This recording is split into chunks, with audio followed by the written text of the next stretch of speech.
Hi and welcome to Steve's Kitchen. It's Subscriber Sunday and a special edition because I'm in character. George Crossley has asked me to make a Yorkshire Parkin. Well, I've got the Union Jack on today because if I haven't said before, my ancestors come from Yorkshire. I'm very proud of it. So I'm going to show you, George, lovely Yorkshire name by the way, how to make a Yorkshire Parkin.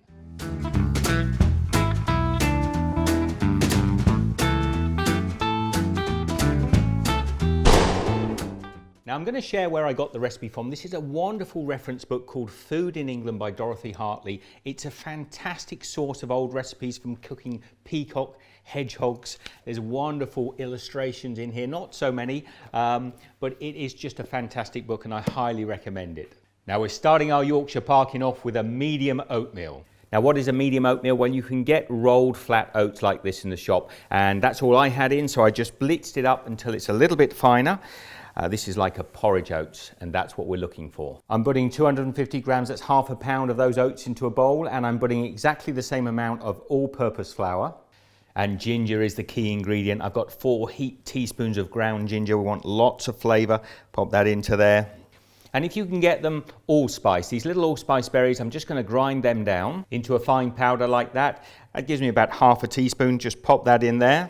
Now I was a little surprised to see Dorothy Hartley putting almonds in the dish, but north of England they would have actually grown almonds, so a handful of almonds are going in here. And then we're going to take a handful of candied peel and drop it in there as well. And that's the start of our parking. There's all the dry ingredients. We'll give those a good mix through now with a spoon, and then we're just going to set this aside. Now into a heavy based saucepan, I'm going to put 175 grams of golden syrup. That's about 6 ounces. And then the same amount, 175 grams of 6 ounces of a dark treacle. Now if you can't get hold of treacle or syrup, you could use a molasses. And next 125 grams, that's about 1/4 pound of soft brown sugar. And finally, and really quite importantly, because I'm following the traditional recipe, I'm going to be using lard. It's about 100 grams, 4 ounces of lard. Really, if you can't get hold of that, you can use butter, but you'd be missing out on all the flavour. Now this might look like a big saucepan for this small amount of liquid, but I can assure you when we add our baking soda into this a little bit later on, you're going to want a big, deep saucepan. Now we're going to take this over to the stove and we want to dissolve the sugars and the fat. I don't want to bring this up to a rolling boil, but I do want it to melt down completely. If you let this get too hot, the sugars will turn to a toffee and that'll be too hard for the parkin.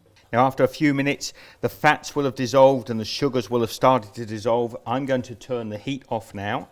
Then we're going to have a little fun. I've got half a teaspoon of baking soda. I'm just going to pop that in there now. Give this a mix through. And hopefully you'll see that that'll just start to froth up. And that's why we've used a larger pan rather than something too small. It's given us this lovely creamy texture. Now let's get that over to our dry ingredients.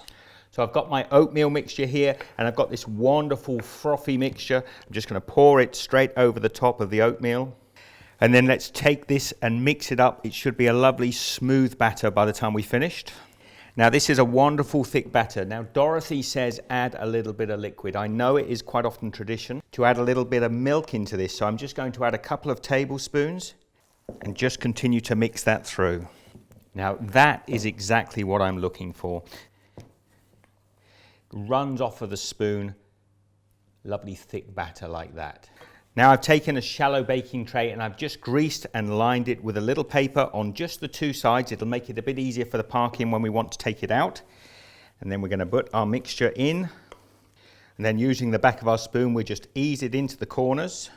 And then we want to pop that into a moderate oven. I'm talking 160 degrees Celsius, 320 Fahrenheit. And that is going to gently cook on a low shelf for about an hour.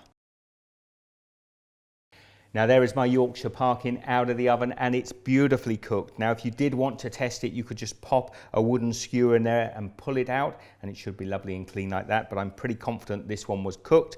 I'm going to leave it on the side now to completely cool down. Now that's still a little warm, but the smell has enticed me too much. I'm going to try and get this out of here now. Just give that a little shake. It should come out pretty easily.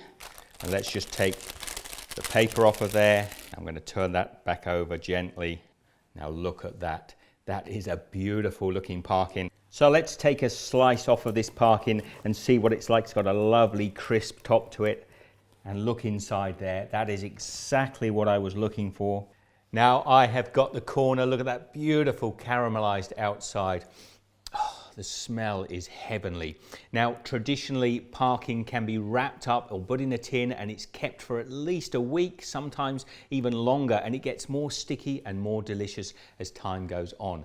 And the old-fashioned parkins were often made in the tray after the roast dinner had been cooked, so it would have absorbed all the flavors from the meat as well. Let's give this a try. Oh, as always, that is delicious. It's like a sort of rich, treacly gingerbread. It is so delicious. Please share the love. Give this one the thumbs up. I do hope you try it. George, thank you for the idea. It's a wonderful dish. Be good, everybody. I'll see you in the next video. Take care. Now, I've started to get a few of these viewer requests up, so I'm going to leave a link to a playlist here and also to another recipe, possibly even another British pudding of some sort. Be good, stay in touch. I love to hear your comments, and I'll see you next time. Take care.